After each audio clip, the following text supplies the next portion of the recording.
صدیق اکبر رضی اللہ تعالیٰ عنہ بچپن میں نبی کے ساتھ، لڑکپن میں ساتھ، جوانی میں ساتھ، تجارت کے اسفار میں ساتھ،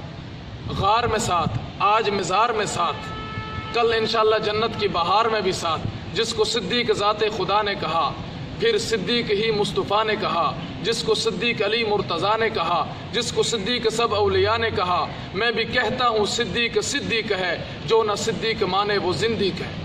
جو رسول اللہ صلی اللہ علیہ وسلم کی زبان چوسے اسے حسین کہتے ہیں، جس کے کانوں میں رسول اللہ اذان دے اسے حسین کہتے ہیں، جس کی تربیت فاطمہ کرے اسے حسین کہتے ہیں، جو ابوبکر و عمر کے پیچھے نمازیں پڑھے اسے حسین کہتے ہیں، جو حضرت عثمان کا چوکیدار اور پہرے دار بنے اسے حسین کہتے ہیں، جو حضرت معاویہ کو فاتح شام مانے اسے حسین کہتے ہیں۔ پڑھو ہر دم درود ان پر، شرافت ہو تو ایسی ہو، علی بابا نبی نانا، لیاقت ہو تو ایسی ہو، تلواروں کے سائے میں سنایا یوں کلام اللہ، فرشتے بھی ہوئے حیران، تلاوت ہو تو ایسی ہو۔